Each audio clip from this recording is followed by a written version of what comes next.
Ini betul-betul hidden gem. Sedangkan orang Perlis sendiri yang bawa tu pun dia pun 4 kali sesat nak datang sini.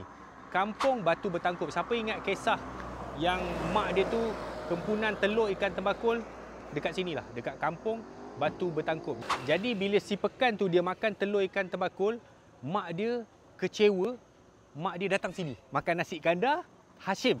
Dekat area Cuping Batu Bertangkup. Dan rarenya dekat sini dia ada lauk, tahu apa dia?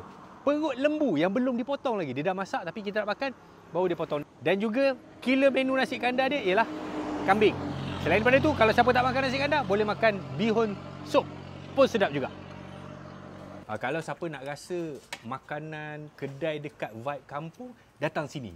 Sebab dia bukan vibe kampung. Dia memang kat kampung. Jadi rasa kampung lah. Takkanlah kat sini nak buat kafe besar-besar kan. Ni nasi kandar dia. Bismillahirrahmanirrahim. Betul lah.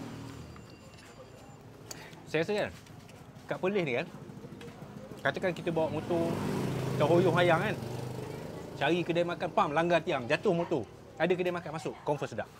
Saya rasa kat mana-mana pun sedap kat Perlis ni. Kalau orang-orang lokal kan, yang biasa makan kat sini, kalau video-video yang kami buat kan, macam ada komen kat bawah tu. Alah, matilah nak, susahlah nak makan lepas ni apa semua. Sebenarnya tempat-tempat makan macam ni, kita kena kongsi dengan ramai orang. Sebab apa?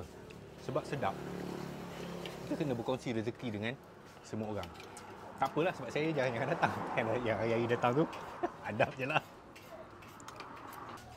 Kedai ni dia buka setiap hari, cuti hari Ahad. Dia buka tu yang best. Tahu sebab apa? 7 pagi dah buka, 12 tengah malam baru dia tutup. Sepatutnya pejabat kerajaan kena buat operasi macam tu. Baru kita senang berurusan.